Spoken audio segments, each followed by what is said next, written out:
नमस्कार। दूरदर्शन बिहार के इस कार्यक्रम हमारा स्वास्थ्य में मैं कृति आप सभी का एक बार फिर स्वागत करती हूँ।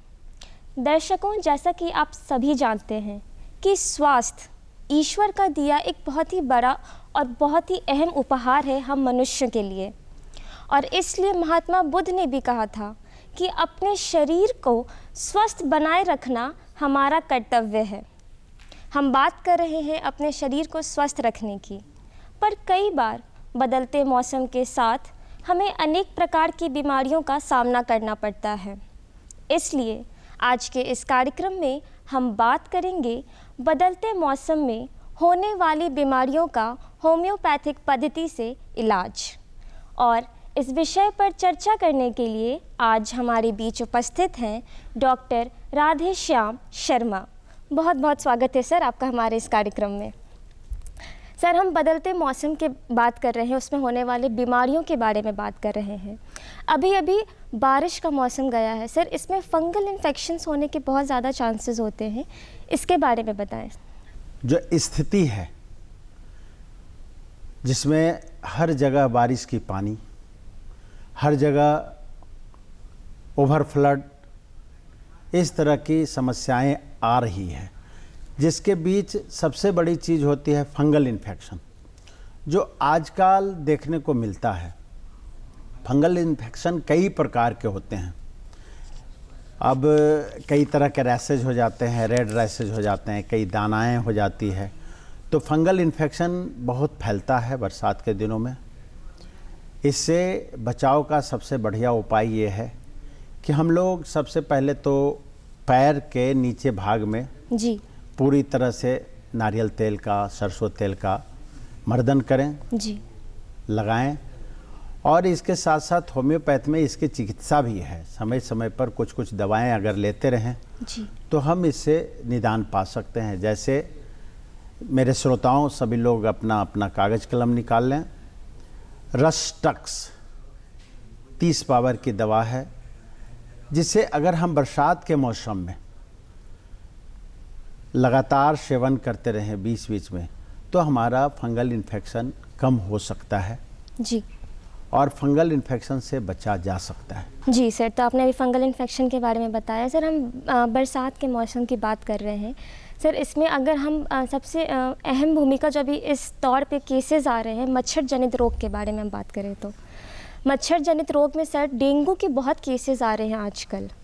तो सर पहले हमें डेंगू के बारे में बताएं। बहुत बहुत धन्यवाद। चूँकि आज जो हम लोग पूरे स्थिति में देख रहे हैं जी अपने पूरे बिहार में, जो डेंगू से पीड़ित लोगों की संख्या बहुत अधिक हो गई है। ये सत्य है कि डेंगू मच्छर के काटने से होता है। जी इसके लक्षण होते हैं। डेंगू मच्छर काटने के बाद बुखार आ जाता है, शरीर में दर्द होता है, प्यास लग जाती है, जी उल्टी जैसा महसूस करते हैं, और कई बार लूज मोशन भी हो जाते हैं, दस्त भी होते हैं। तो इस मौसम में खास करके इस साल, हर बार तो नहीं, पर इस साल हम लोगों को डेंगू देखने का बहुत ज़्यादा, जी सर, बहुत मरीजों की संख्या इतनी बढ़ी है जो हम लोग रोज़ 20 से 30% रोगी को चिकित्सा कर रहे हैं। दूसरी चीज़, डेंगू मच्छर के काटने से बचने का सबसे बढ़िया उपाय बरसात में भी, क्योंकि डेंगू बहुत ऊंचा तक नहीं जा सकता है, जी इसलिए अगर हम पैर के निचले सतह में घुटनों से लेकर के तलवों को और जांघ तक अगर हम नारियल तेल का जी मर्दन करें तो डेंगू मच्छर हम तक पहुंचने में निष्क्रिय हो सकता है। पर कई बार हम लोग ऐसा देखते हैं कि मच्छर काटने के टाइम जो हम लोग अनुभव करते हैं वो दिन का समय होता है, रात्रि में कम इफेक्ट करता है। पर कई बार डेंगू के काटे हुए रोगी के संपर्क में जाने से भी वायरल इफेक्ट करता है, जो इस बरसात के मौसम में हम लोग देखा करते हैं। जैसे वायरल में भी वही सारे सिम्टम्स हो जाते हैं। जी सर, जिस सारे सिम्टम्स को डेंगू के रोगी महसूस करते हैं, सिर में दर्द हो जाना, उल्टी हो जाना, जी या फिर फीवर बहुत तेज़ रफ्तार में बढ़ जाना, 102 डिग्री, 3 डिग्री, 4 डिग्री तक बढ़ जाती है। अक्सर इस बीमारी में होम्योपैथ का बहुत ही अच्छा स्थान है, क्योंकि होम्योपैथ में कई दवाएं हैं इसकी। सबसे पहला अगर मैंने बात किया रस्टक्स की जी, तो रस्टक्स हमारा फंगल इन्फेक्शन को तो कम करेगा ही, बरसात में होने वाले कई फोड़ा, फुंसी इत्यादि को कम करेगा ही। साथ साथ अगर हमारा बरसात में भीग गए, भीगने के बाद होने वाले वायरल या होने वाले डेंगू का जो असर होता है उसको भी कम करता है। लेकिन खास करके अगर बात करें हम बुखार का या डेंगू से होने वाले दुष्प्रभाव का, तो उसमें एक दवा है हमारे इप्टोरियम पर्फ। मैं दोबारा बोल रहा हूँ, इप्टोरियम पर्फ, जिसका 30 पावर हम लोग अपने घर में मंगा कर रखें। घर में रस्टक्स 30 पावर भी मंगा कर रखें।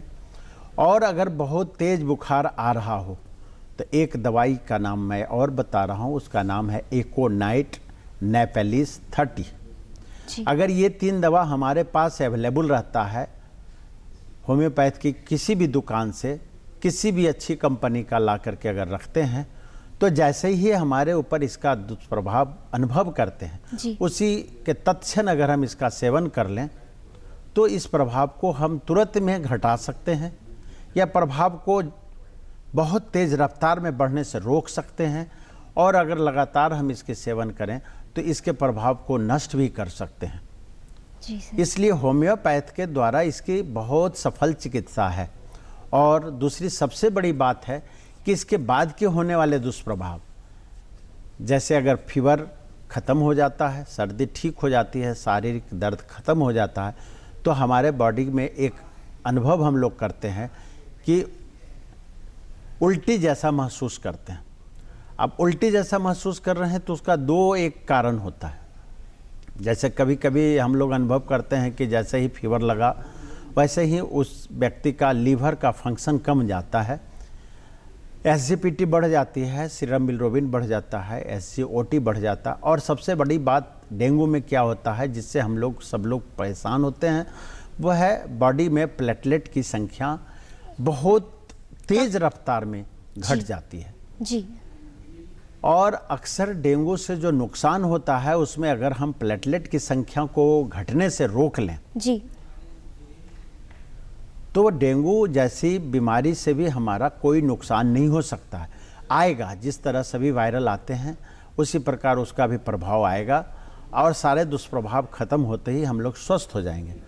पर जैसे ही लीवर का फंक्शन कम हो जाता है, घट जाती है, तो रोगी स्वस्थ होने के बावजूद भी अपने आप को स्वस्थ महसूस नहीं करता है, क्योंकि उसे भूख की कमी महसूस होती है, बहुत ज़्यादा कमजोरी महसूस होता है।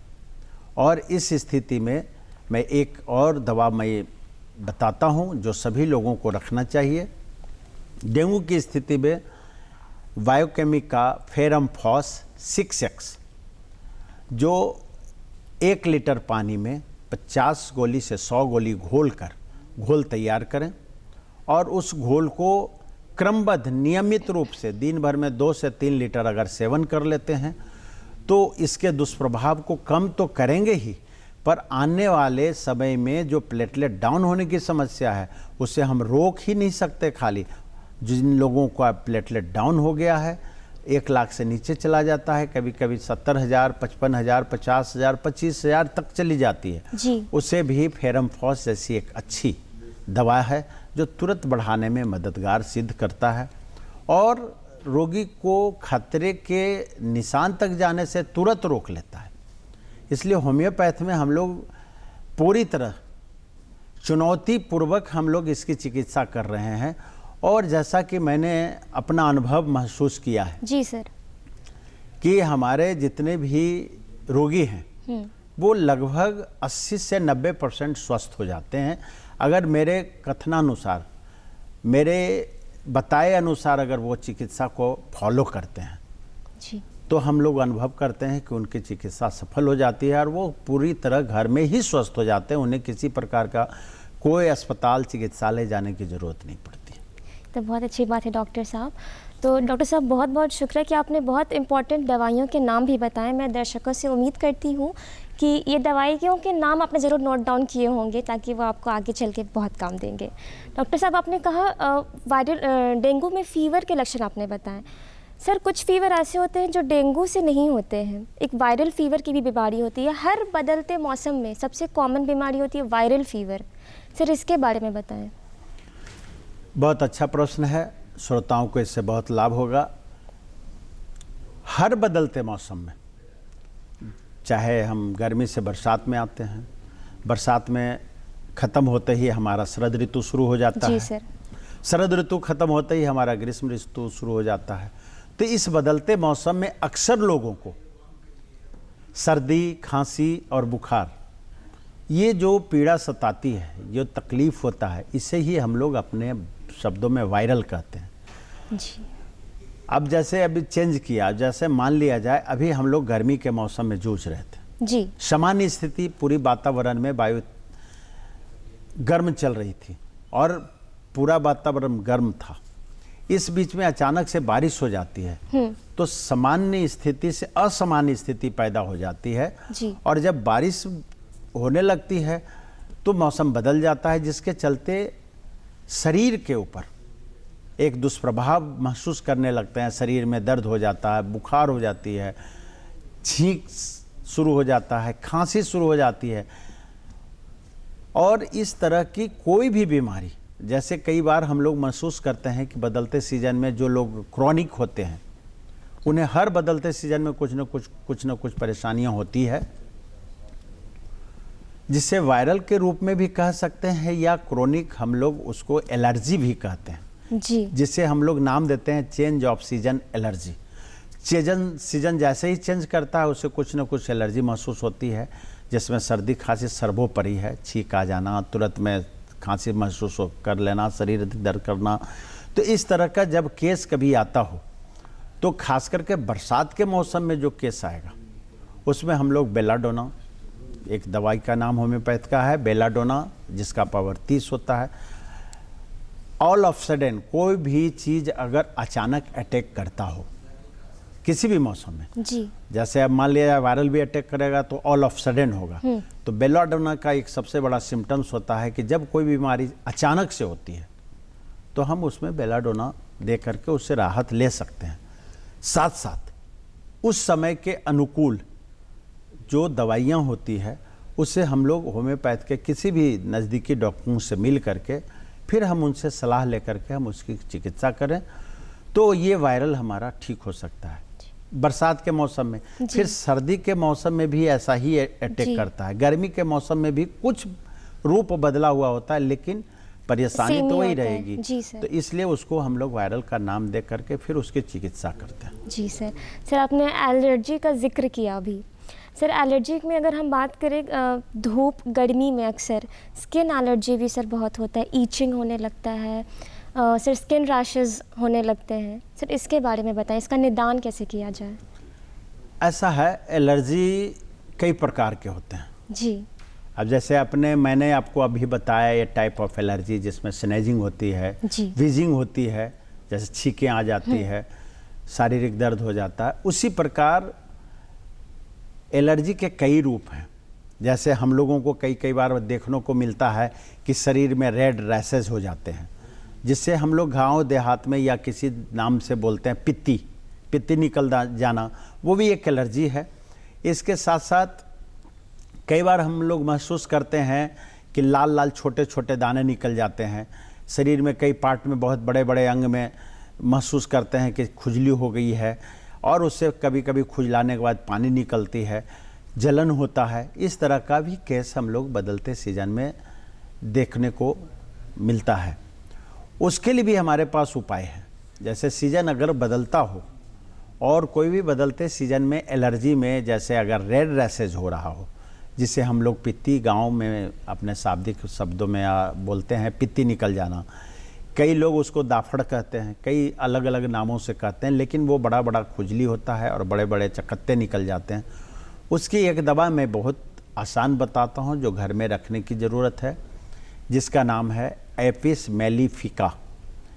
एपिस मेलिफिका का 30 पावर अगर हम लोग अपने घर में रखें, जिन्हें एलर्जी होने की या रेड ड्रेसेज आर्टिकेरिया जिसे हम लोग बोलते हैं, उसका शुद्ध नाम हम लोग चिकित्सा के रूप में आर्टिकेरिया बोलते हैं, घर में पित्ती बोलते हैं, उसमें बहुत फ़ायदेमंद होता है।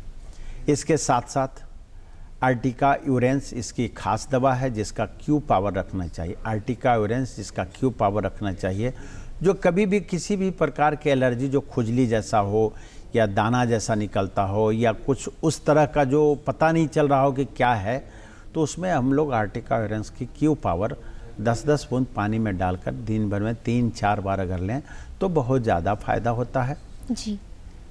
और इसके अलावा एलर्जी में तो कई तरह की एलर्जियां होती है। जैसे मान लिया जाए चैन सीजन में होता है, धूलकण से एलर्जी हो जाती है। जी सर। धूलकण से एलर्जी हो जाती है, तो धूलकण से एलर्जी होने के बावजूद भी कई चीज़ें पैदा होता है।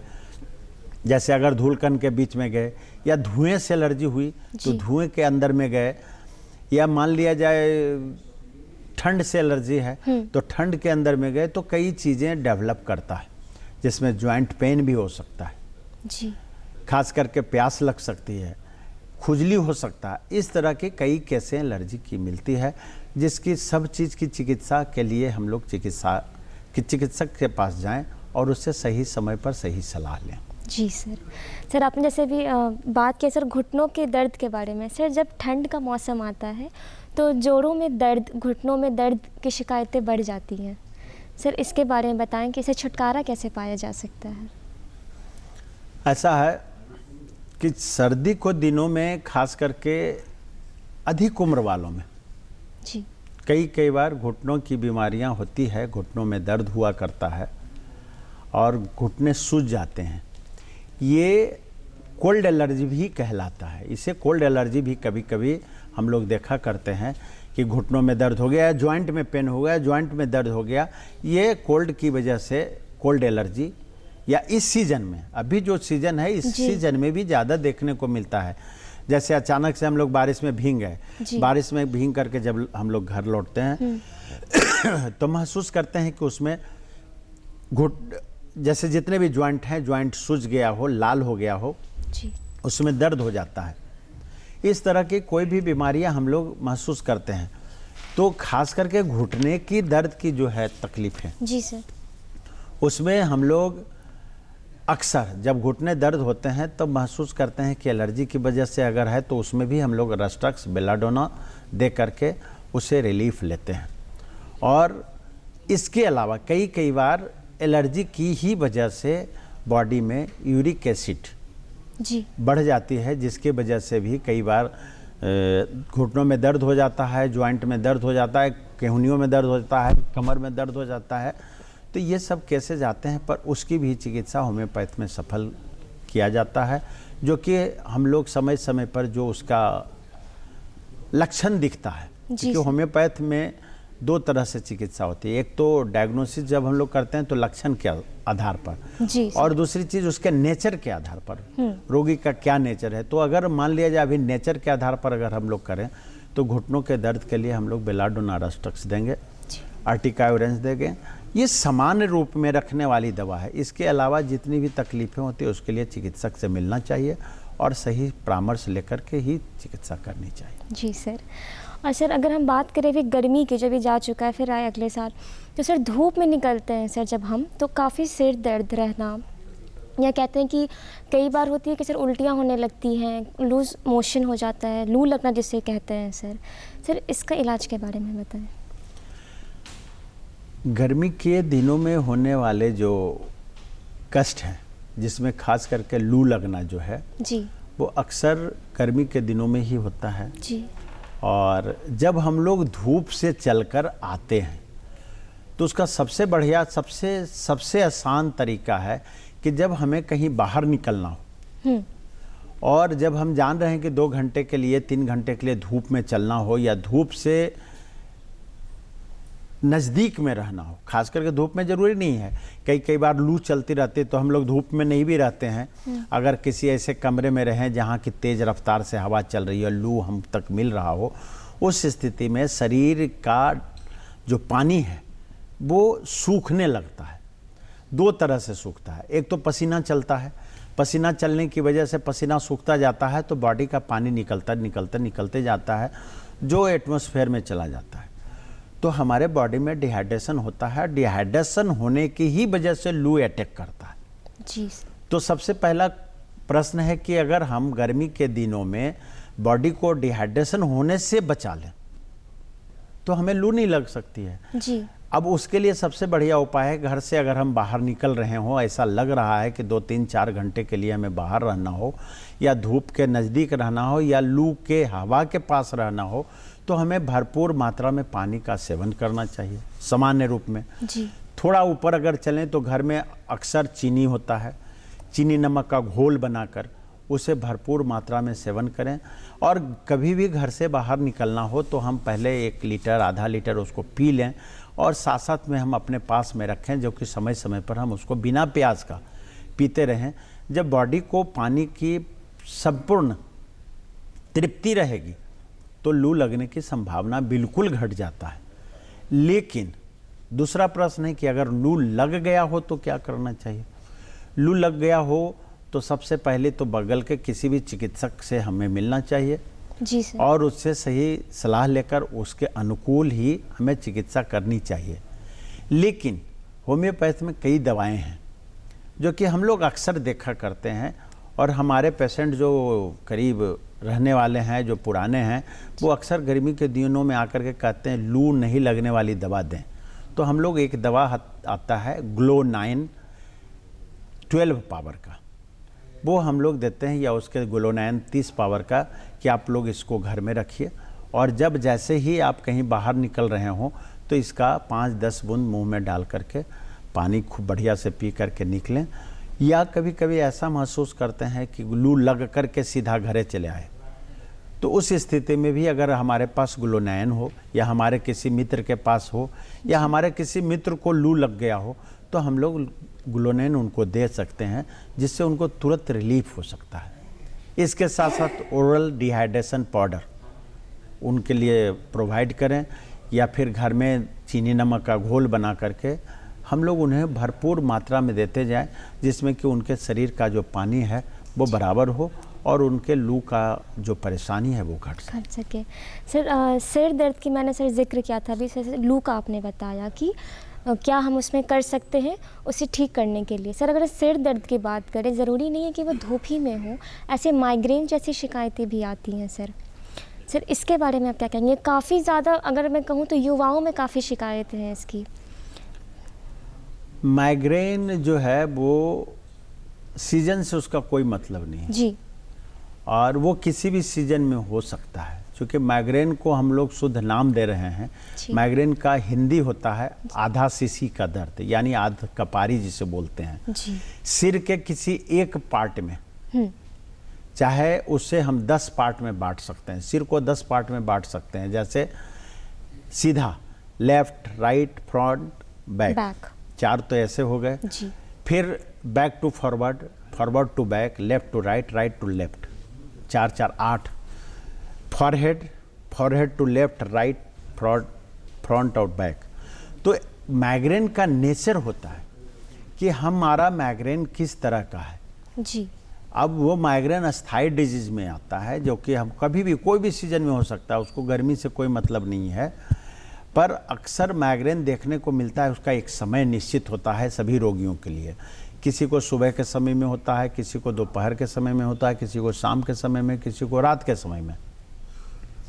अक्सर युवाओं में इसलिए देखने को मिलता है कि हम लोग जो अनुभव करते हैं कि अक्सर युवा अपने खाने का रूटीन को ठीक नहीं रखते हैं, लंबे देर तक भूखे रहना, एक ही बार भरपूर भोजन कर लेना या किसी तरह गरिष्ठ खाना खा लेना, छना तला खाना खा लेना, जिससे कि बॉडी के अंदर इन्फेक्शन सामान्य रूप में बनता है, जो पता चलता नहीं है, पर गैस बन जाती है। गैस बनने की वजह से भी कई बार माइग्रेन हम लोगों को तंग करता है। जी। लेकिन माइग्रेन जो है इन सब से अलग है। जी सर। और उसका चिकित्सा जो है खास करके उसके लक्षण के अनुसार किया जा सकता है, उसकी कोई सामान्य दवा नहीं रखी जा सकती है। जी सर। सर बहुत बहुत शुक्रिया आपका। सर आप अपना कीमती वक्त लेकर यहाँ आए और इतनी महत्वपूर्ण जानकारी दी हमें। बहुत बहुत शुक्रिया आपका। तो दर्शकों, डॉक्टर साहब ने बहुत महत्वपूर्ण जानकारी दी, कई दवाइयों के नाम भी दिए। तो मैं आपसे उम्मीद रखती हूँ कि डॉक्टर साहब की सभी बातों को आप अपने जहन में रखते हुए उस पर अमल करने की कोशिश करेंगे। और ये भी उम्मीद रखती हूँ कि आज का कार्यक्रम आप सभी को पसंद आया होगा। अगले कार्यक्रम में एक नए विषय को लेकर हम फिर मिलेंगे। तब तक के लिए मुझे दीजिए इजाज़त और देखते रहें DD बिहार। स्वस्थ रहें, सुरक्षित रहें। नमस्कार।